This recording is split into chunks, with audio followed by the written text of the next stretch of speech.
تزوح الزيز بصحو زبلس كل زي وساوسيا ونفسي بهوت كنبريو حساها أزيوم كبصحيو زمايات زيكات ويمو وتمايات بحريك تعيو توحي زابزات وزبل دما كله بهوت كنبريو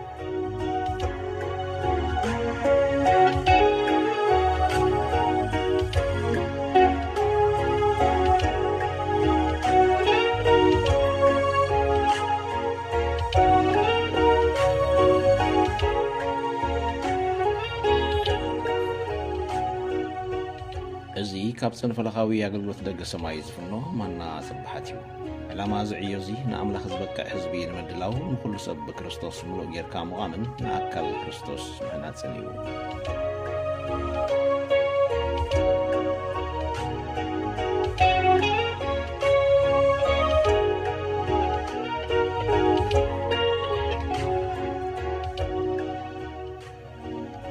علتاوي مانا مرجمن بركتن كلاي تمتي بركت نبل سسان حدن نفال نبل عسرت حدا كفال لتمرتنا عنا نرئي زلنا بروخ ويكا بروخا زبهالو نمن يوم زبليتو نمن اللاس نبل عسرت حدا لتمرتنا زسعب ملسي زبلنا بروخ زبهال وي بروخات زبهالو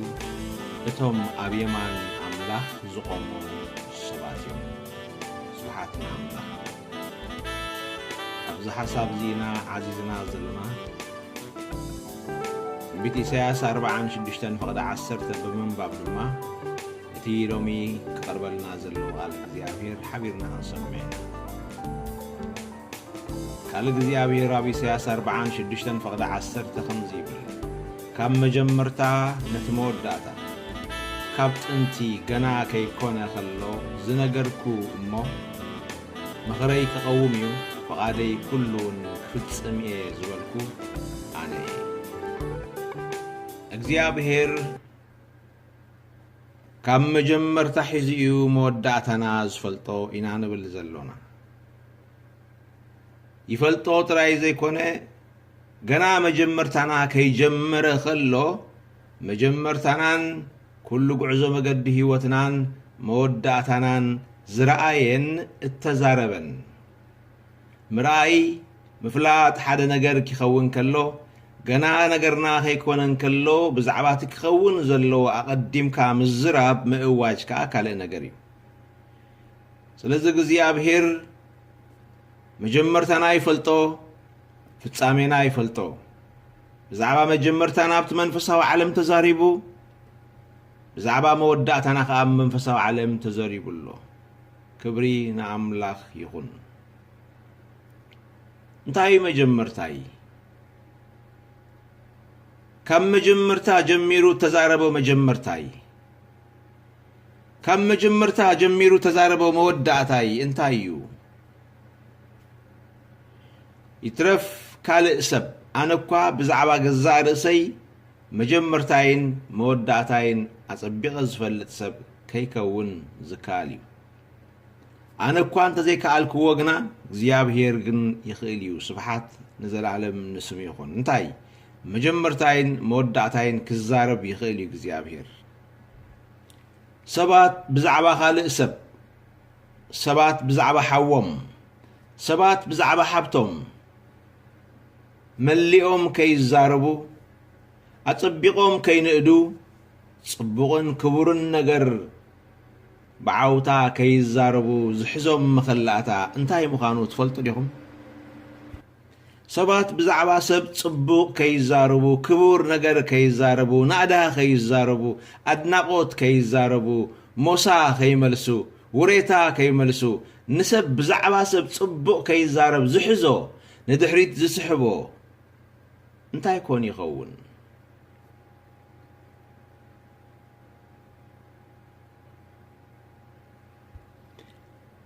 سبات بزعبا سب صبوق كيزاربو نعدا كيزاربو أدناقتهم مليهم أفهم كفيتهم كيزاربو زحزهم سب أمدري كاللو قيئو كيودئه ብዛዕባኡ ኣፍካ ኸፊትካ ምሉእ ነገር ክትዛረብ ኣይከኣልንዩ ይብሉ ምኽንያቱ መወዳእታኡ ስለ ዘይፍለጥ ከይዕንቀፍ በቲ ዘረባና ኢሎም ይሰጉ ምናልባት ዘረባ ሰሚዕኩም ክትኮኑ ዝከኣል ኣፍካ መሊእካ ብዛዕባ ሰብ ክትዛረብ ኣይትኽእልን ኢኻ ይብሉ ገና ጉይኡ ኣይወድአን ስለ ዝኾነ ዝተርፎ ነገር ስለ ዘሎ ኣብቲ ዝተርፍ መንገዲ ምናልባት ከይዕንቀፍ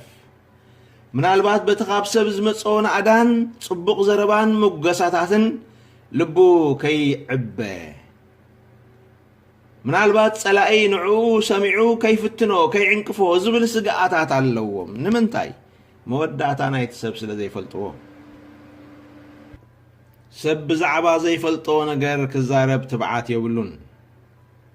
ስለዚ ሰባት ኣብዚ ጉዳይ እዚ በፂሖም ስግጥ ዝብሉ ናይ ሰብ መወዳእታ ስለ ዘይፈልጥዎ ብዛዕባቲ ዘድንቕዎ ሓዎም ኣፎም መሊኦም ኣድናቆቶም ከይገልጹ ይእሰሩ ይተሓዙ ንምንታይ መወዳእቱ ኣይፈልጥዎን ስለ ዝኾኑ ስግኣት ኣለዎም እቲ ዘሕዝንን ዝገርምን ግና ብዛዕባ ሰብ ኣሉታዊ ነገር ንምዝራብ ግን ክንድቲ እወታዊ ነገር ንምዝራብ ዘለዎም ስግኣት የብሎምን ሓንትስ ትጨኖ እምበር ሓንትስ ቁሩብ ቁራቦ ትሰማዕ እምበር ታ ተሰሚዓ ዘላ ነገር ከየጥለሉ ኣሉታዊ ነገር ሒዞም ካብ ዑፍ ይቕድሙ ወይ ይበልጹ ልዕሊ ዑፍ ይጎዩ ንዓኣ ከብፅሑ ይቀዳደሙ ነታ ኣሉታዊት ስግኣት የብሎምን እንታይ ኮይኖም እዮም ነቲ እወታዊ ፍጻሜ ዘይኣምንዎ ነቲ ኣሉታዊ ጅማረታት ግን ከብ ፍጻሜ ገይሮም ደምዲሞም ዝዛረብሉ ሰባት እንታይ ኮይኖም እዮም እዚ እቲ ዘሕዝን ከምቲ እወታውነት ንምዝራብ ትብዓት ዘይብሎም ምናልባት ጽባሕ ከምዚ ከይከውን ኢሎም ስግጥ ዝብሉ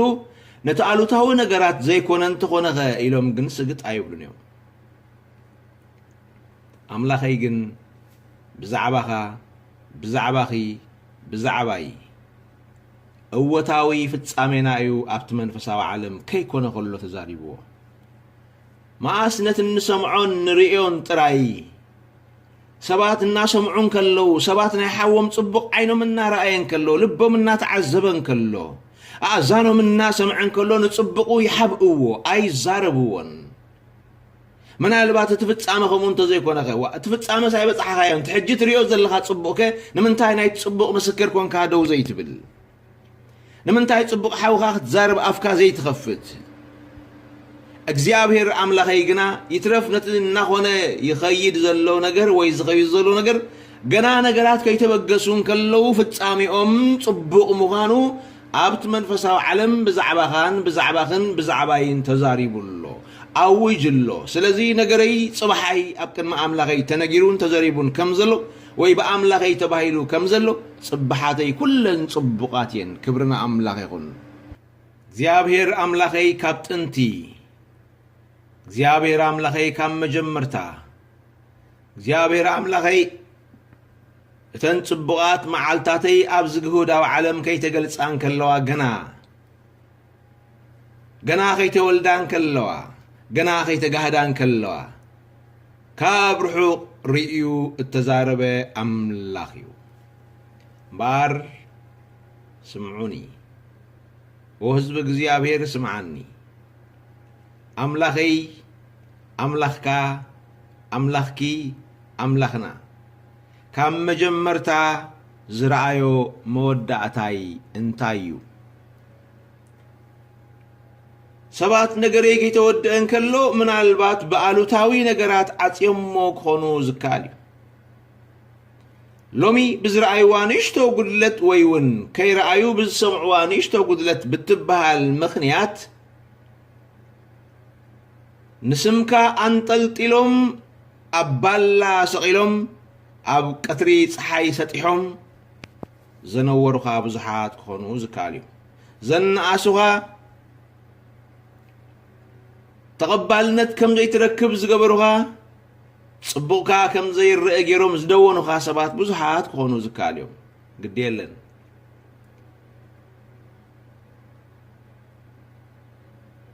እግዚአብሔር ግን ብዛዕባኻ ተዛረቦ ነገር ኣሎ እግዚአብሔር ግና ኣብቲ መንፈሳዊ ዓለም ብዛዕባኺ እተዛረቦ ነገር ኣሎ እግዚአብሔር ግና ገና ከይኮነን ከሎ ገና ከይተጋሃደን ከሎ ዝተዛረቦ ፍጻሜኻ ከይተረፈ ኣብቲ መንፈሳዊ ዓለም ኣሎ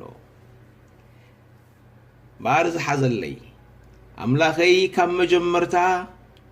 ዝረአዮ መወዳእታይ እንታይ እዩ ኣምላኽ ካዶ ካብ መጀመርታ ዝረአዮ መወዳእታኻ እቲ ቀዳማይ ነጥቢ ምስኡ ምትዕራቕካ እዩ ክብርና ኣምላኽ ይኹን ምስ ኣዳም ወዲቕካ ምስ ኣዳም ሓጢእካ ምስ ኣዳም ወዲቕካ ኣብ ጸልማት ኣብ ሞት ጥራይካን ዕሩቁን ኮይንካ ኣብ ዝወደቕካሉ ስፍራ ወይ ግዜ እቲ ዝገርም እዚ እዩ ኣዳም ኣብ ገነት ኤደን ብሰይጣን ተሓቢሉ ኣብ ሓጢኣት ወዲቑ ሓጢኡ ብምኽንያት ሓጢኣት ኣብ መንጎ ኣምላኽን ሰብን ጽልኢ ኣትዩ ሰብን ኣምላኽን ተፈላለዮም ኣዳም ብዝገበሮ ሓጢኣት ጥራዩ ወፂኡ ዝነበሮ ጸጋ ብምሉእ ተገፊፉ እታ ካብ ኣምላኽ እተቐበላ ህይወት ኣብ ውሽጡ ሞይታ መንፈሱ ሞይቱ ተረጊሙ ኣብ መርገም ወዲቑ ብሰረዝ ሓጢኣትን መርገምን ካብታ ክነብረላ እተዋህቦ ገነት ተሰጊጉ ወፂኡ ኣብዚ ግዜ እዚ እቲ ክውንነት እዚ እናረኣየን ከሎ ኣዳም ምስ ኣምላኽ ብሰሪ ሓጢኣት ከም እተባእሰ ክውንነት እናመስክረን ከሎ ኣዳም ኣበይ ኣለኻ ተባሂሉ እናተናደየን ከሎ ኣዳም ብሰሪ ሓጢኣት ጥራዩ ወፂኡ ዕርቃኑ ኮይኑን ከሎ ኣዳም ምስ ኣምላኽ ተባኢሱን ከሎ ኣብዚ ህሞት ዝግነ እግዚኣብሔር መወዳእታ ኣዳም ርኢ ነይሩ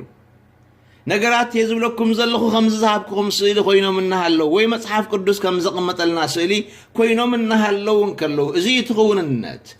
ኪኖ ዝኽውንነት ዝሓሊፉ ግን ካብ መጀመርያ እዚ ናይ ውድቀት ክውንነት ቅድሚ ምግሃዱ ገና ኣዳም ክፈጥሮ ከሎ እግዚኣብሔር እንታይ ክኸውን ይፈጢርዎ ምላሽኩም ክጽበ ባይናይ ቅዲ ፈጢርዎ እግዚአብሔር እቲ ውድቀት ዝበሃል ከይኣተወን ከሎ ንኣዳም ዝፈጠረሉ ቅዲ መልክዕን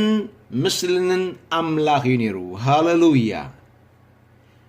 ብመልክዕና ከም ምስልና ሰብ ንግበር ኢሉ ከይተዛረበን ከሎ እቲ ዘረባ ከይወፀን ከይተወስአን ከሎ ኣብ ልቢ ኣምላኽ ኣብ ሓሳብ ኣምላኽ ዝነበረ ፍጻሜ ኣዳም መልክዕን ምስልን ኣምላኽ ዘለዎ ሰብ እዩ ሃሌሉያ رأيهم بار بروخات حواتي الرأي سبن الرأي أملاخن كما يفللي كم زلو بزانة تبزيات رايك تحزكم أبز فترة أملاخ نسبك فترة خلو يزبل زلخو كم ملكعنا بمثلنا سب نقبر إلو كزارب كلو زازر بازيا مجمرتا سب دياتر إينا ويس موداتا زاقال زيا أدام كي تفترن كله سب كي تفترن كله تزرب زلا قاليا سلازي إذا قال زيا مجمرتا فترة سب دياتر إينا ويس فتسامي سب فترة انتهي مسلوكم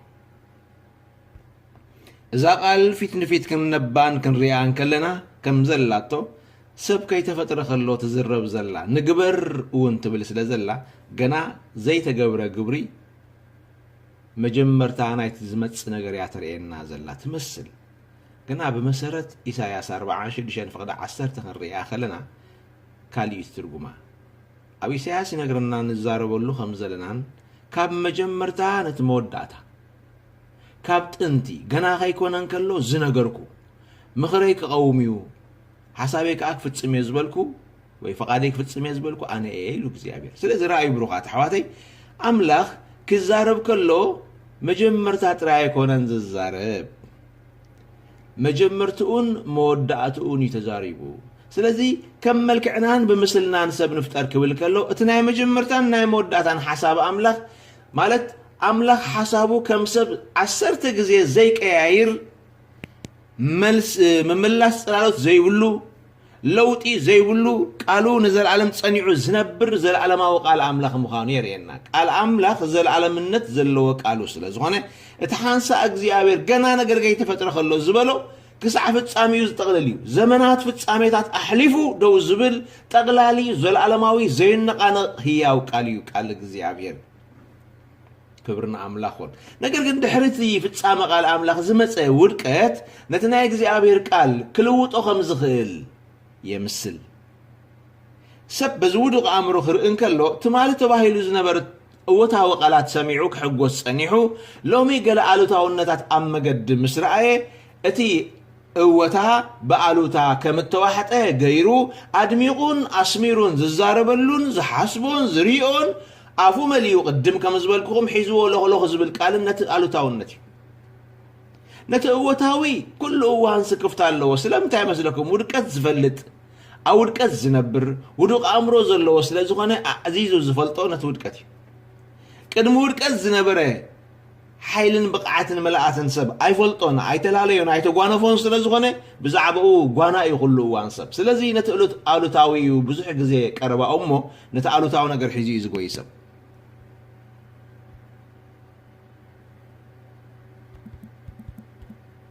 እዚ እዩ ዝገርም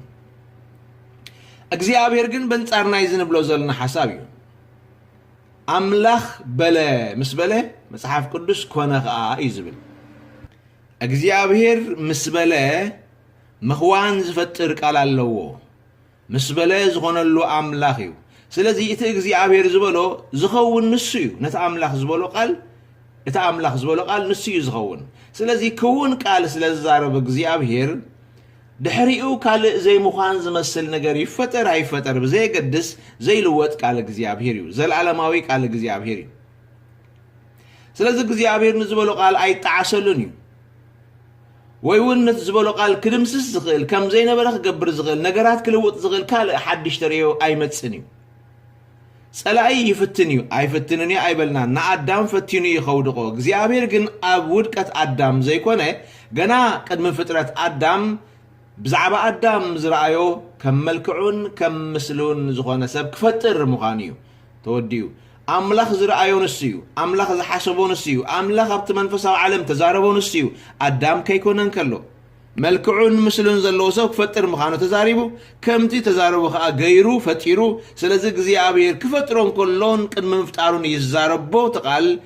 ንኩሉ ዘመናት ፍጥረት ሓሊፉ ዝነብር ትቐድም እግዚኣብሔር ተዛረቦ እዩ ስለዚ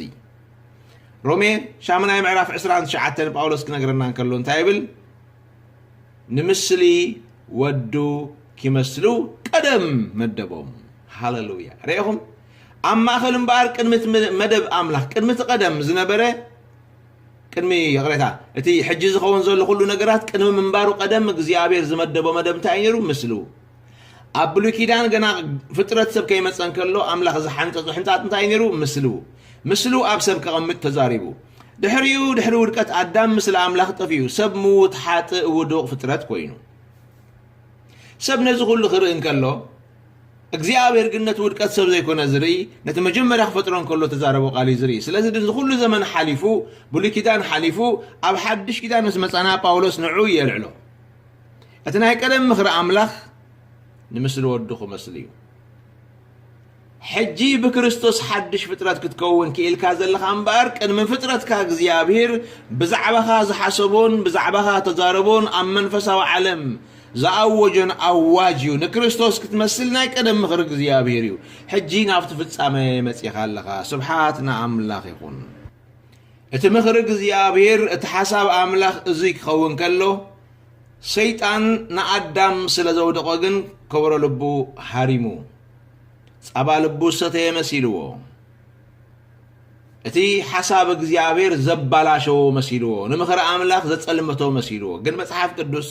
ብዘይ ፍልጠት ብምዝራቡ ነቲ ምኽሪ ዘጸልመቶ መን እዩ ዝብለና ዋላ ንኣዳም የውድቆ ሰይጣን የሕጣዮ ምስ ኣምላኽ የባእሶ ዕሩቕ ይግበሮ ውዱቕ ይግበሮ ካብ ገነት ተሰጎ እተረግመ ሰብ ይግበሮ ሰይጣን እዝብል ዘለኹ ናብዚ ኩሉ ዓድዮታት ብምውዳቑ ሰብ ርጉም እዩ ይበሎ እግዚአብሔር ግን እንታይ ርእሎ ሰብ ብሩኽ ሰብ ካብ ገነት ተሰጎ እዩ ክብል ከሎ ሰይጣን እግዚአብሔር ግን እንታይ ርእሎ ሎሚ ኣብ ገነት ምሳይ ኣለኻ ካብ ገነት ተሰጊካ ኢኻ እናበለካ እንከሎ እሞ ትኽውንነት ከዓ ከምኡ እናረኣየን ከሎ ናብ ገነት ተመሊስካ ከይተኣቱ ክሩቤል መልኣኽ እግዚአብሔር ኣብቲ ኣፍ ደገ ደው ኢሉ ዝሕሉ ሰይፊ ሃላል ተሓዊ ዝሓዘ ሓላው ተነቢሩ ደጊም በይን ክትኣቱ ትኽእል መገዲ ተዓፅዩ እናበለካ ከሎ ፀላይ ኣምላኽ ግና እንታይ ይብል ሎሚ ኣብ ገነት ምሳይ ኣለኻ ሃሌሉያ ኣብ ማእኸል ኩሉ ዘመናት ሎሚ ይብለካ ኣብ ማእኸል ኩሉ ኩነታት ሎሚ ይብለካ ኣብ ማእኸል ኩሉ ግዝያት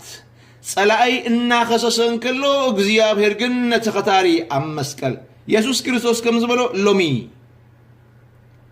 ስኻ ኮብ ገነት የለኻን እሞ ኣነ ኮብ ገነት የለኹን ክትብል ትኽእል ኢኻ ወሎሚ ይብለካ ግና ንሱ ኣበይ ከም ዘለኻ ንኣኻ እዩ ዝረኣየካ ዘሎ ከታሪ ምዃንካ ንኣኻ እዩ ዝረኣየካ ዘሎ ዓስቢ ሓጢኣትካ ትቕበል ምህላውካ ንኣኻ እዩ ዝረኣየካ ዘሎ ሰባት ሎሚ ክብሉ ከለዉ እንታይ ይብሉ መስለኩም ሰባት ዝብልዎ ሎ ንኽነግረኩም ንእሽቶ ሓደጋ ክትገጥሞም ከላ እንታይ መርገም ነይሩኒ እዩ ስለዚ እንታይ መስሎም ዝገጠሞም ሓደጋ ዓድዮታት መርገም ርጉም ስለ ዝኾነን ስለ ተረግመን ዝቕፅዑ ዘሎ መቕፃዕት ገይሮም ይዛረብዎ እዝንኹም ወይ ልብኹም ዝመዓዝበኹም ሽግር ተገጠመቶ እንታይ መርገም ነይሩኒ እዩ ሰብ እንተሞቶ እንታይ መርገም ነይሩኒ እዩ ግደፍዎ ሰብ ዑፍ እንተመተቶ ደርሆ እንተመተቶ ኣድገ በቕሊ እንተፀደፎ እኳ እንታይ መርገም ነይሩኒ እናበለ ምስ መርገም ዘተሓዝ ፍጥረት እዩ ሰብ ሎሚ ሰብ ምስ ምንታይ የተሓዘ ነገሩ ኩሉ ምስ መርገም ቆልዓ እናተፃወተ ከሎ ወዲቑ ርእሱ ተፈጊዩ ወዲቑ ደም ወፂኡ ርእሱ ተፈጊዩ ታደ ወድኺ ተፈጊኡ ምስ በልዋ ደም ኣብ ግንባሩ ወሪሩ ምስ ረኣያት ቀዲማ ትዛረቦ ዘረባ እንታይ ዋይ ኣነስ እንታይ መርገም ነይሩኒ ኣታ ቆልዓ ሕጂ ኸ እንታይ ገጠመካ ትብል እንታይ መርገም ነይሩኒ ርኢኹም ቆልዓ ወዲቑስ መርገም ክትፃወት ዝወደቐ መርገም ተዓንቂፉ ዝወደቐ መርገም ሰብ እንተሃረሞ መርገም እንተበኸየ መርገም ከብዱ ተቐሪፁ ተቆልዓ ጫጭ እንተበለ እንተበኸየ መርገም እዚ ኮይና ንሰምዕ እዚ እናሰማዕና ኮይና ዓቢና ብሩኻት እማ ሓቂ ድዩ ዘረባ እዚ ንምንታይ ሰብ ነገሩ ኩሉ ምስ መርገም ዘተሓሕዞ እዚ በሎ እቲ ዘይፅቡቕ ነገር ኩሉ ምስ መርገም እናተሓሓዝካ ምስማዕን ምዝራብን ዝዓበኸ ህዝቢ ሎሚ ግና ነገረካ ኣለኹ ኣብ ዘለኻዮ ኩነታት ሃሉ ኣምላኸይ ብዛዕባኻ ዝርኦ ግና ኣብ ገነት ምህላውካ እዩ ኣቐዲመ ተዛሪበለኹ ተኸታርብቲ መስቀል ረኣይዎ ተሃሪሙ ተገሪፉ ተቐፂዑ ናይ መወዳእታ መቕፃዓት ተቐቢሉ ናይ መወዳእታ ፍርዲ ክቕበል ኣብ መስቀል ተሰቕለ ብሕግን ፍርድን ፍትሕን ርጉም እተባህለ ሰብ እዩ መድሓንየይ ግና ኣብታ ህሞት እቲኣን እቲ ኩሉ ኩነት ሓሊፉ ናይ መወዳእታ መቕፃዕቱ እናተቐበለን ከሎ ግና ሎሚ ኣብ ገነት ምሳይ ኣለኻ ኢልዎ ሰባት ኣብ መስቀል ኣሎ እናበልዎ እንከሎ ንሱ ግና ኣብ መስቀል ኣለኻ ይበሎን ሰባት ኣብ መርገም ኣለኻ እናበልዎ ኢየሱስ ግና ኣብ መርገም ኣለኻ ይበሎን ንስኻ ሕሱም ኢኻ እናበልዎ ሰባት ኢየሱስ ግን ሕሱም ኢኻ ይበሎን እዚ ኣምላኽ ዘይብሉ ሰብ እናበልዎ ከለዉ ሰባት ሕጊኹም እናበሎን ከሎ መባዓድ ከተማ እናበለን ከሎ መጣፍእ እናበለን ከሎ ኢየሱስ ግን ሎሚ ብገነት ምሳይ ኣለኻ ኢሉ ንምንታይ እቲ ሰባት ዝብልዎ ዘለዉ ነገራት ሓቅነት ዘይብሉ ድዩ ኣብ መስቀል ኣይነበረን ድዩ ነይሩ ግን ካብ መጀመርያ ኢየሱስ ዝርኦ ዘሎ መወዳእትኡ ኣቐዲሙ ተዛረቦ ዘረባ እዩ ኣብ መጀመርያ ኣብ ገነት ምስኡ ክነብር እዩ ፈጢርዎ ንኣዳም ምስ ፈጠሮ ኣብ ገነት ኣንበሮ ደይኮነን ዝብል መፅሓፍ ቅዱስ እወ ሓጢኣት ካብ ገነት እኳ ኣግዒዝዎ ይኹን ጽድቂ ኢየሱስ ክርስቶስ ግን ናብ ገነት ከም ዝመልሶ እግዚአብሔር ካብ መጀመርያ ስለ ዝፈለጠ ኣብ ገነት ኣለኻ ኢልዎ ኣብ ገነት ኣንቢርዎ ዕየያ ሕረሳ ስርሓያ ኮስኩሳ ተመገበላ ኢልዎ መንበሪኡ ገዝኡ ሃሌሉያ ናይ ዘላለም ቤቱ ንሰብ ገነት ደኣንበሩ ሲኦል ክትከውን ኣምላኽ ኣይፈጠሮን ናይ ዘላለም ቤቱ ሓጎስ በረኸት ምስጋና ኣምላኽን ሞሳን ወዳሰን እግዚአብሔር ደኣንበር ዋይ ዋይታን ልቕሶን ድጓዓን ድብዓትን መርገምን ክኸውን ኣይፈጠሮን ስለዚ ንሰብ ኣምላኽ ዝብሎ ኢየሱስ ዝብሎ እንታይ እዩ ኣብ ገነት ምሳይ ኣለኻ ሃሌሉያ ተባሪርካ ኢኻ እንተበሎ ኩነታት ኣለኻ ይብሎ ኢየሱስ ሃሌሉያ ሎሚ ብለካ ኣለኹ ሓጢኣት ተባሪርካ ኢኻ እንተበለካ ኢየሱስ ግን ኣለኻ ብለካ ኣሎ ምክንያቱ ሓደ ሓጢኣትካ ከፊሉ ካብ ሓጢኣት ሓራ ዝገብር ክለት ዘለዎ ጎይታ ንሱ ስለ ዝኾነ حتيات وطيخا إخا أنت بلك الله بلك الله من تصادق يسوع كريستوس اتخصاصي خا ديابلوس تبارير كأخ حلاو تجيروا الله ما تو يبلك أنت بلك أنا مقدن حق إن هي وتن كوينا أبوك بصحكاي مثال لخا يبلك الله يسوع كريستوس سبحاتنا أملاكون بار سبات زدليو كبلو يخلو يوم صلاة ديابلوس بزعبا خاز دليو كبل يخليو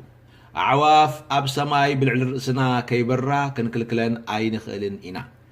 أبلعلت أقولنا أقولن كسر حاجنا أين فكرينا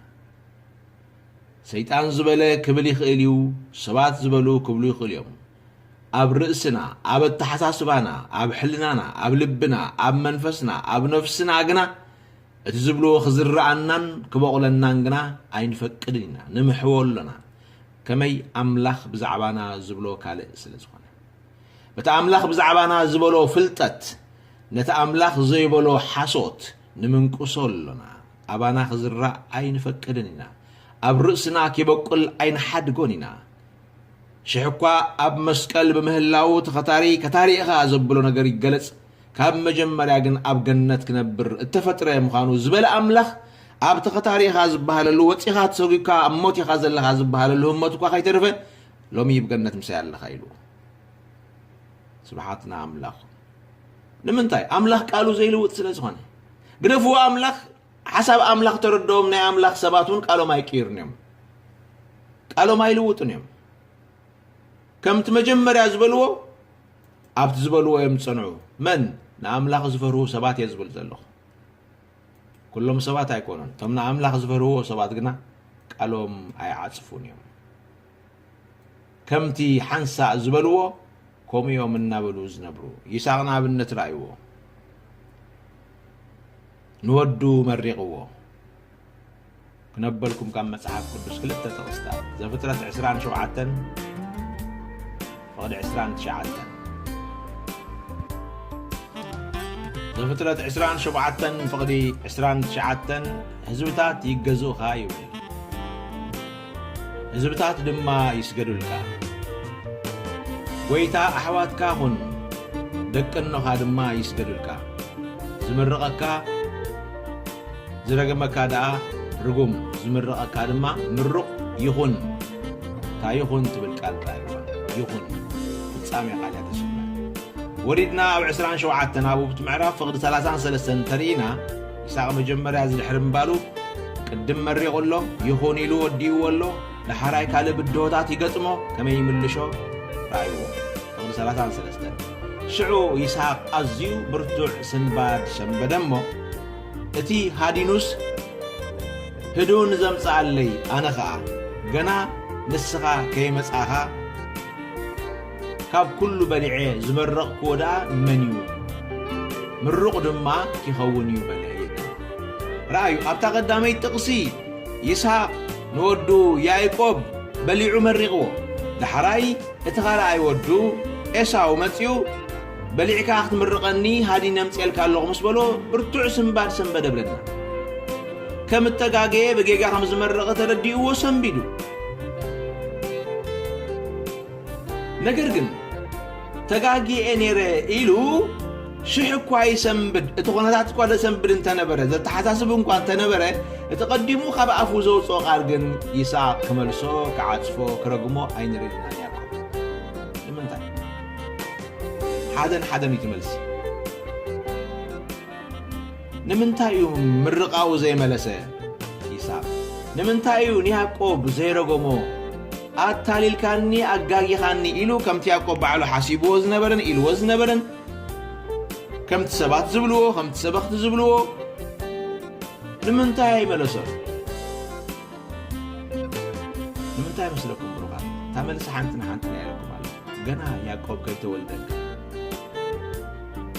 نابد هريت معرف تمليسكم تاريخهم جنا كي تولدن كله أما حتى تدكينو مسل حوق لت يوم أما حتى إن تملالسون كله كلت يوم يراجعون يبعثون سلزنبرو نديهم سلزج النقوة أما حسن كوينهم أديهم أبكر ما أملاك تسلخ الله أجزي أبير بزعبا يعقوب أما حسن كله نديهم تزارب زربالو هاللويا ገና ከይኮነን ከሎ ኣብ ግሁዳዊ ዓለም ክልቲኦም ከይመጹን ከሎ ሃድን ምህዳን ጥቡስ ምቕራብ ምርቓ ክወርሱ ኢሎም ምግዳል ክልቲኦም ከይተቐዳደሙን ከሎ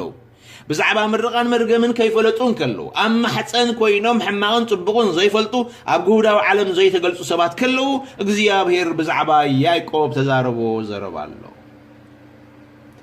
እቲ ዓብዪ ኢልዎ ነቲ ዓብ ኮይኑ ቀዲሙ እተወልደ ንኤሳው ነቲ ንእሽቶ ክግዞ እዩ ስለዚ እግዚኣብሔር ብዛዕባ ያዕቆብ ገና ኣቐዲሙ ተዛረቦ ዘረባ ስለ ዝነበረ ሕጂ ብትንቢታዊ መልክዕ ካብ ኣፍ ኣቡ ይስሐቅ ዝወፅ ዘሎ ቃል ንሱ ስለ ዝኾነ ቃል እግዚኣብሔር ዘይዕፀፍ ዘይምለስ ብምዃኑ ያዕቆብ እቲ በረኸት ክወርስ ስለ ዝነበሮ ይስሐቅ ንምርቓው ኣይመለሶን እንታይ ኢሉ ምሩቕ ድማ ክኸውን እዩ ብሩኻት ኣሕዋተይን ኣሓተይን ርጉም ከብለኩም ዝኽእል ኩነታት ኣብ ቅድሚኹም ክህሉ ይኽእል እዩ ወይ እውን ክብልኹም ዝኽእሉ ሰባት ክህሉ ይኽእል እዮም ንስኻትኩምን ኣነን ግና ገና ከይተፈጠርና እንከለና ብዛዕባና እግዚኣብሔር ኣብቲ መንፈሳዊ ዓለም ተዛረቦ በረኸት እምበር መርገም ስለ ዘይኮነ ረጊሙ ከስምዕን ከብፅሕን ዝኽእል ረጋሚ የለን ምሩቕ እዩ ምሩቕ ድማ ክኸውን እዩ ሃሌሉያ ምሩቕ ኢኻ ምሩቕ ድማ ክትከውን ኢኻ ንኹሉ ዋናሓዋሩ ማለት እዩ ክትርገም ዝገብረካ ኩነታት እኳ እንተተፈጥረ ግን እግዚኣብሔር ኣብ ልዕሊኻ መርገም የብሉን ያዕቆብ ከምኡ ኢሉ ነይሩ እዩ ኣነ ኤሳው ከም ዘይኮንኩ ምስ ፈለጠ ኣብ ክንዲ ምርቓ ክረግመኒ ኢሉ ሰጊኡ ነይሩ እዩ ግድብልካን ላተወድዩ ኣይትርገምን ኢኻ ሎሚ ካብለካ ኣለኹ ግድብልካን ኣይትርገምን ኢኻ ምክንያቱ ሓንሳ እግዚኣብሔር መሪቕ እዩ ምሩቕ ድማ ክትከውን ኢኻ እግዚኣብሔር ስሙ ንዘላለም ብረኹን ኣምላኽ ሓንሳ መሪቑካ እዩ ንዘላለም ከኣስኻ ምሩቕ ኢኻ ስለዚ ዝረግመካ እኳ እንተሎ የለና ይብለካኒ ረጋመ እኳ እንተሎ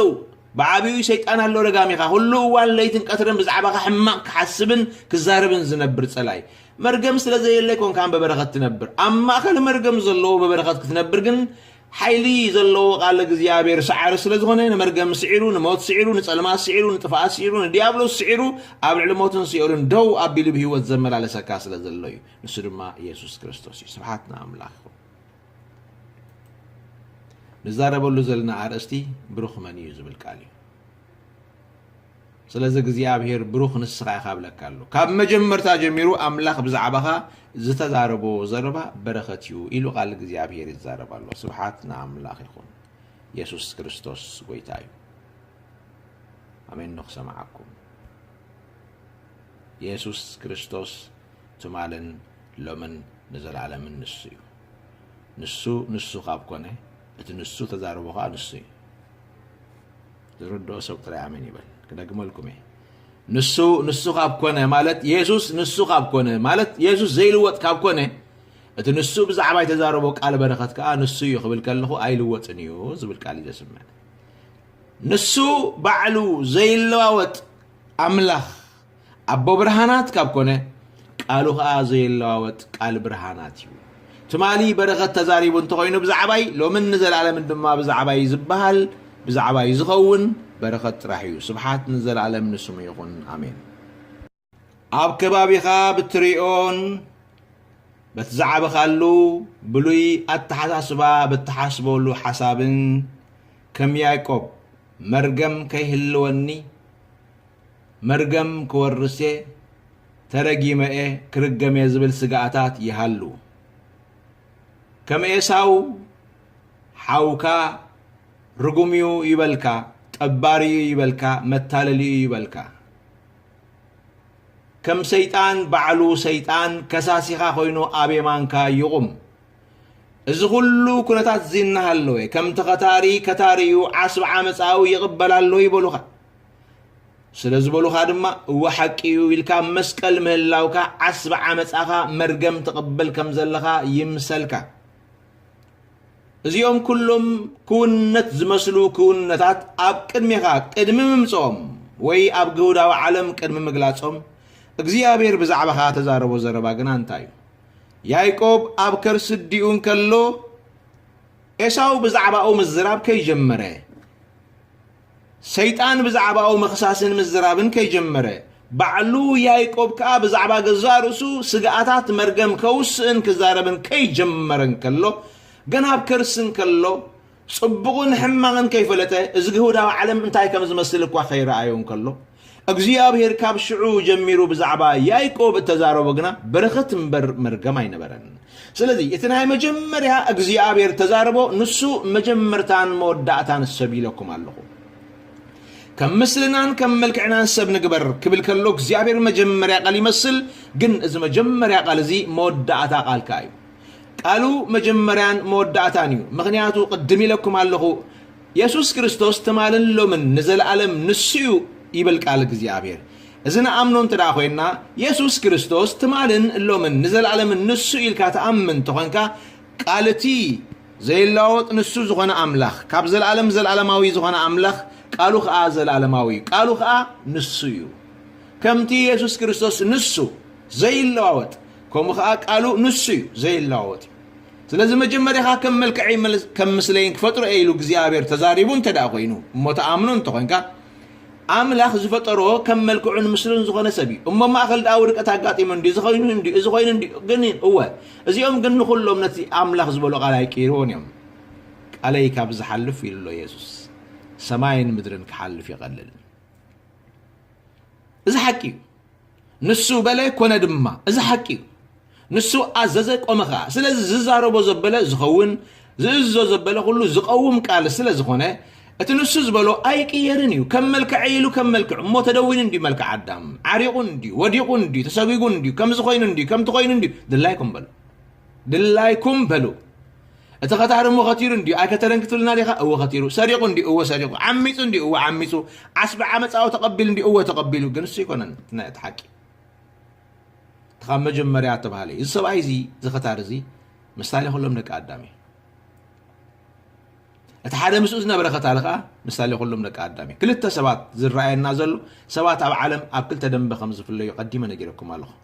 ናይቶም ሓጣን ዝበሃሉ ኣጣል ዝበሃሉ ብሸነኽ ፀጋም ዝኾኑ ምሳሌ ሓደ እቲ ክሳዕ መወዳእታ ብዘይንስሓ ዝኸደ ሰብኣይ መልክዑ ምስሉ ብምሉእ መርገም ወሪሱ ንመርገም ዝነብር ሰብ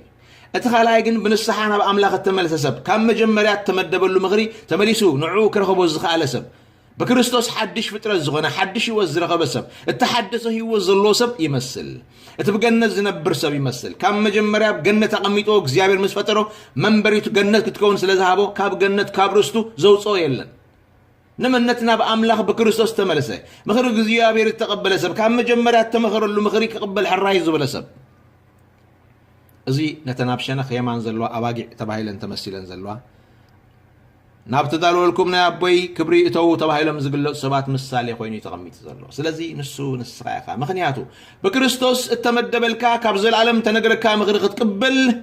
بنسحا كاب حطياتن كام مقدموتنا بيسوس سلاز مصخا تمقدن حقن هيوت زغنا كريستوس دمانا بابو بصحيكا سلازلو نسخا محضركا غزاخا منبريخا جنتيو سبحات نزل عالم نتبروخ املاخ يكون يسوس كريستوس غويتايو سلازي أملاخ كم مجمرتا بزعبها تزاربون زرعيون انتايو زيلكات أمن قدامي نتبي أملاخ كم مجمرتا زرعيو مودعتاي متعراقيو نسخا بكريستوس مس أملاخ التعراقا السبيقا كلاي نتبي أملاخ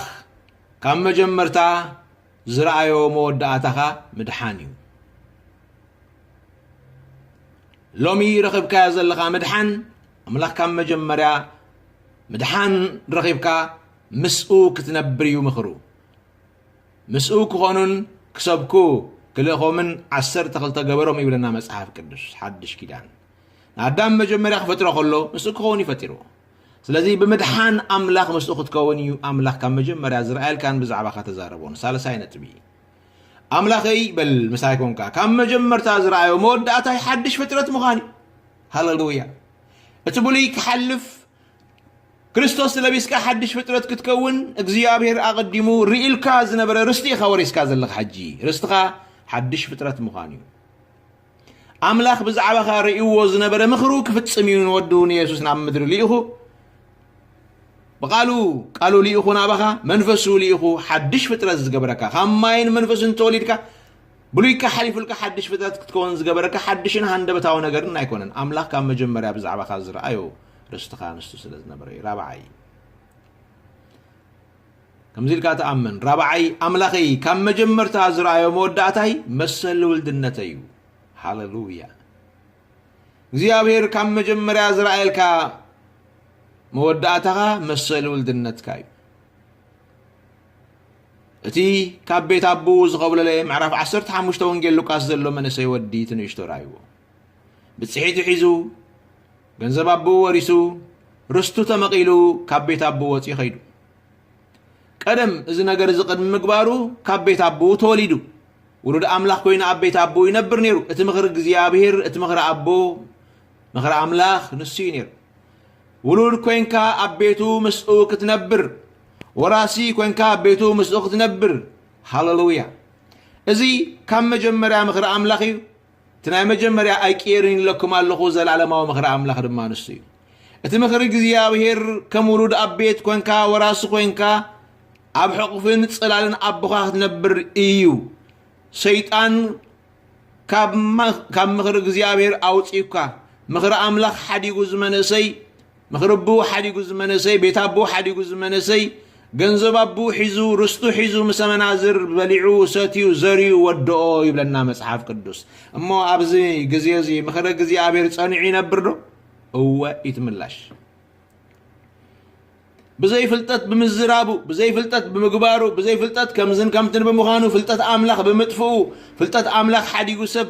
علوتن حاتياتن ورقتن اقوات تقاطمو صلاخ آنتي فلتت أملاخ زيبلو دهم آمرو حبيلو كاب أملاخ كم زرحقو كم زطفو كم زوصدوكو أنت تأمن وين تمسلو انت أوجون نتوسنا قزير ما تسب ناب كم زامسلو ورقتكو أتغده مخر እግዚአብሔር ግን ሰባ ውድቀት ከነብር አይኮነን አቤቱ ምስኡ ከነብር ስብሐት ንዘል ዓለም ንስም እግዚአብሔር ይሁን ዘመነ ሰይወዲ ራይዎ ቤት አቦ ሐዲጉ ከቤት አቦ ወጪው ርስትቡ ወሲዱ ተመቂሉ ወጪው ነትርስትቡ መሰመናዝር ምስሐጣን ሰባት በብዙሕ መንገዲ በዕብዳንም ብርክሰትን በቅለትን ይዘርወሎ ዘሪው ካወዲዎ አብዚ ግዜዚ نازروان كلو ناطفان كلو خبيت ابو وطين كلو خبيت ابو رحيقون كلو ابز من سيزي مرغم دو بركات انت هلو تبلو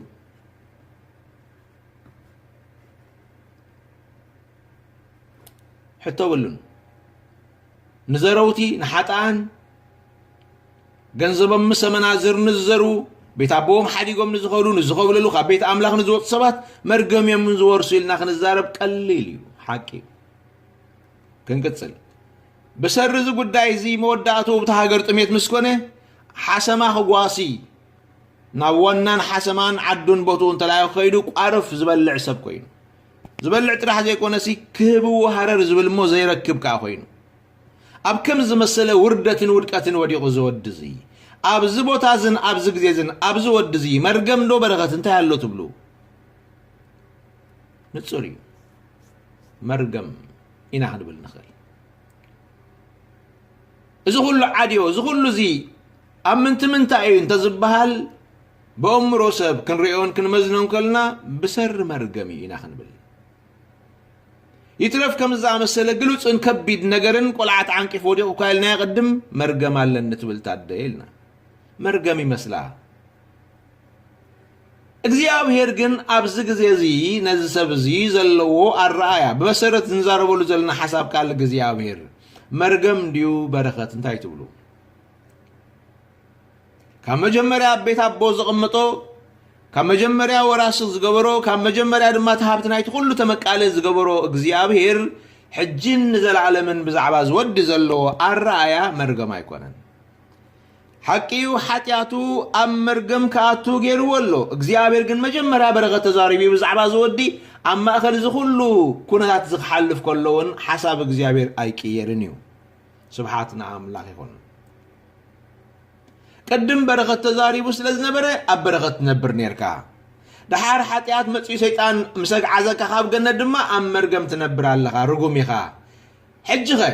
تمليس كان الاملاك دما بروخيخا እግዚአብሔር كم ز حسابو غير زوعل سبا يكونن نسخا خاوتيخا زلخا ابت بركه تنبر እግዚአብሔር جنا سفرا بركه دويل الله ناغا تزاربو بركات حدا معالتي بنسحا انت تمليسكا املاك ابوتولو ፍጹም በንስሐ ተመለስካ አንተ ኸይርካ አምላክ አቦቱ ሁሉ ስኻ ገና ወጪኻ አለኻ በመንገድኻ ስለዚህ እግዚአብሔር ትማልን ሎምን ዘላለምን ብዛዕባኻ ዝዛረቦ በረኸት ንሱ በረኸት እዩ ብዛዕባኻ ዝዛረቦ ቃል በረኸት እዩ እግዚአብሔር ተመስገን ይኹን ውሉድ ምዃንካዩ ክብለካ ደልየ ውሉድ ምዃንካዩ እግዚአብሔር ዝሓስብ መሰል ውልድነት እንዲና ንብል ዘለና ገና በረኻን ከሎ ብሓጢያት ከሎ መሰል ውልድነቱ ኣይተታሓዘን ኣይተወስደን ኣይተኸልከለን ብንስሓ ልክዕ ምስ ተመልሰ ብኣፍ ደገ ከሎ ሒዙ ኣቦኡ እንታይ ገይሩ ከይዱ ሓቂፉ ስዒምዎ እንታይ ስለ ዝኾነ ወዲ ጎረቤት ኣይኮነን እሞ ካብ ዓመፃ ካብ ርክሰት ካብ ምንዝርና እንዲ ዝመፅእ ዘሎ ብዘይ የገድስ ካበይ መፂኡ ኣበይ ነይሩ ኣየገድስን እዩ ኣቦ ግን ኣቦነቱ ኣይሓደገን ጨርቀምቀም ኢሉ ዘሎ ኣቦ ግን ኣቦ እዩ ኣቦ ዝወዲ ዚ ክኸውን ዘይግብኦ ይመስል ክትሪእዎ ከለኹም ኣብ መንጎ ክልቲኦም ዘሎ ፍልሊ ኣብ መንጎ ወላድን ውሉድን ቅድስና ወላዲ ርክሰት ውሉድ ጽድቂ ወላዲ ሓጢያት ውሉድ ሃብቲ ወላዲ ድነት ውሉድ ጽሬት ወላዲ ርስሓት ውሉድ ይረአየና መንጎ ክልቲኦም እሙን ኣቦ ወይ ወላዲ ዘይእሙን ውሉድ ይኹን ዳ እምበር ነዚ ክልተ ዘይራኸብ ነገራት ዘራኸቦን ዘተሓቆፎምን ዘሎ እንታይ እዩ እንተዳኢልና ፍቕሪ ሓደ ስጋ ምዃኑ ይርሳሕት ስጋ ይሕፀብ ዳ እምበር ኣይቁረፅን እዩ ምክንያቱ ካብ ኣቦ ዝወፀ ስጋ ስለ ዝኾነ እዚ ካብ ኣቦ ዝወፀ ስጋ ክከሓድ ኣይከኣልን እዩ ስለዚ ረስሐ ኣይከሓልን እዩ ስለዚ መንዘረ ኣይስጋይና ይበሃልን እዩ ስለዚ ዘመወ ኣይስጋይና ይበሃልን እዩ ወይ እውን ካልእ ሓጢያት ገይሩ ኣጥፊኡ ዘርዩ በቲኑ ስለ ዝመፀ ንስኻ ውሉድ ኣይኮንካን ዝብሎ የለን ኣይበሎን ሓቂፉ ሰዓሞ እዩ ዝብለን ከምኡ ጥራሕ ኣይበለን እዚ ወደይ ኢሉ ሞይቱ ነይሩ ሓዊኡ እዚ ወደይ ኢሉ ጠፊኡ ነይሩ ተረኺቡ ስለዚ ንተሓጎስ ንብላዕ ንስ ዝወደይ ወደይ ከብለካ ዝኽእል እምበኣር ውሉድ ስለ ዝኾንካ እምበር እዝን እትን ስለ ዝገበርካ ኣይኮነን ወይ ስለ ዘይገበርካ ኣይኮነን ኣብ ምድሪ ሰባት ውላዶም ክብድልዎን ክሓርቁን ክሓዝኑን ከለዉ ካብ ልቦም ዳ ኣይኹን እምበር ጡፍ ክብለካ እየ ካብ ልበይ ከውፃእካ እየ ኣይወደይን ክብለካ እየ ክብሉ ሰሚዕና እግዚኣብሔር ግን ሓደ እኳ ኣይወደይ ጌርካ ምዃምን ስለዚ መሰል ውልድነት ትወዲ ኣቦቱ ውፀን ገዛ ምስ ኣተወ ወራስ ኮይኑ ኩሉ ዝግብኦ ናቱ ኮይኑ ብሓደ ግዜ ምእታው ረኺቡ ምውራስ ረኺቡ ምሕቋፍ ረኺቡ ውልድነቱ ረኺቡ ሓምሳይ ዕለታዊ ኣምላኽ ካብ መጀመርታ ብዛዕባኻ ዝረኣዮን ተዛረቦን ርስተ ኣምላኽ ምዃንካ እዩ እስኻ ባዕልኻ እስኻስ ርስተ ኣምላኽ ምዃንካ ሃሌሉያ ርስተይ ኢሉካ እግዚኣብሔር ካብ መጀመርያ ክሳዕ መወዳእታ ድማ ርስተይ ይብለካ ሳድሳይ ኣምላኽ ካብ መጀመርታ ዝረኣዮ መወዳእታኻን ተዛረቦ ብዛዕባኻ ተዛረቦ ዘረባን ወራስ ኣምላኽ ምዃንካ ኣይቀየርን ወራስ ምዃንካ ኣይቀየርን እቲ ኣምላኽ ካብ ጥንቲ ገና ከይኮነን ከሎ ብዛዕባኻ እተዛረቦ ዘለዓለማዊ ምኽሩ በረኸት እዩ በረኸት ከዓ ህይወት እዩ በረኸት ሓርነት እዩ በረኸት ምድሓን እዩ በረኸት ናይ ፅባሕ ርስትኻን መንበሪኻን እዩ እምበኣር ብሩኻት ሓዋተይ እታ ኣብ መወዳእታ ግዜ ፍርዲ ዝበሃል ዘረባ እዚ እዩ ኣቱም ናይ ኣቦይ ብሩኻት ስለዚ ካብ መጀመርያ እግዚኣብሔር ዝረኣየልካ ምስኡ ምትዕራቕ ምድሓን ሓድሽ ፍጥረት ምዃን መሰል ውልድነት ምርካብ ርስተ ኣምላኽ ምዃን ወራስ ኣምላኽ ምዃን ህይወት ዘለዓለም ምውራስ እዚ ይርኢልካ እዚ ከዓ በረኸትካ እዩ ምክንያቱ ናይ ኣቦይ ብሩኻት እዮም ነዚ ዝወርስዎ ኢሉሎ ኢየሱስ ክርስቶስ ነቶም ናይ ኣቦይ ብሩኻት ዝብሎም ሰባት እዩ ናብ ዝእተዉ ዝብሎም እዚ ምእታው እዚ ናብ ቤት ምእታው እዚ ምእታው እዚ ናብ ርስተ ኣምላኽ ምእታው እዚ ምእታው እዚ ናብ ዘለዓለም ህይወት ምእታው በረኸት እዩ በረኸት ህይወት ዘለዓለም እዩ በረኸት ሓርነት እዩ ሓርነት ካብ ምንታይ ሓርነት ካብ ፍርዲ ቶም በረኸት ኣምላኽ ዝወርሱ ህይወት ዘለዓለም ይወርሱ እንተላየልና ካብ ፍርድን ካብ ኩነኔን ሓራዮም ነቶም ብክርስቶስ የሱስ ዘለው ኩነኔ የብሎምን ይብል መጽሓፍ ቅዱስ ስለዚ ኩነኔ ማለት መርገም ማለት እዩ ብፀጋም ንዘለው እቲ መርገም ርስቶም ብየማን ንዘለው ኣባጊዕ ከዓ ርስተን በረኸት እዩ ህይወት እዩ ስለዚ በረኸት ህይወት እዩ በረኸት ሓርነት እዩ በረኸት ምድሓን እዩ مدحانك منتاي كاب زمتص فردي جهنم اسات زبال بوتا فردي زغفت دحرتي ناي زفان فردي غزي ابت ناي صعدا زفان فرد دما اب يماني بوتاخا اب برغتي بوتاخا تبايلك الله انا بناي زلعلم كبر اتو تبايلك الله سلازي اذا انا بناي زلعلم كبرن زرستن مئتاو كابتي شعو زغفت جهنم اسات ادحينو كالو اذا دما برختي هاليلويا مبار برغت ازخلي برغت زبل عنجرا طرح يكونن برغت زلبس كدان طرح يكونن برغت زطر ورقن بررن طرح يكونن برغت كال مدراوي نوايا يكونن وين مدراوي نواتا يكونن السو توسخنا برغتي سور برغت جن مدحاني سور برغت جن هيوت زلعلميو سور برغت جن يسوع كريستوسيو سور برغت جن اب جنت مس املاخ منباريو ابزل على هيوت مس املاخ منباريو هاليلويا رستنام بار هيوت زل عالم ايو ازخا بركت ايو بركتنا يسوع يو اتغندي حزنا يلنا تسور حزنا يلنا سور بركت يسوع كريستوس يلكم الله وانجيل يوحنس 15 انا نحقي غندويني ايلو يسوع كريستوس اتغند بركتنا يسوع كريستوس يو أباي أنت تصنعكم يلنا أبتنا حق بركة أبي يسوع كريستوس أنت تصنعنا بركة يرستنا بركة نورس أب جندي تصنع تنفر هوت نايتي جندي ورسمه بزح فري فري سلازي فريهم نباري كوينو كنبر فريهم بركة كوينو كنبر أبت جند بركة أبي يسوع كريستوس تصنعه أبت جندي زلقبه أبو دمات تصنعه بزح فري فري بزح فرينا بركتيو بزي بركت مرجم أبانا أي فرني مغنياتو أب بركتنا أب يسوع كريستوس سلازلونا كابو النوسدو هيوت أبانا زقلت هيوت اتخابو النوسدا هيوت كا هيوت زل عالميا هيوت أملاخيا زي بركتنا سبحاتنا أملاخ يكون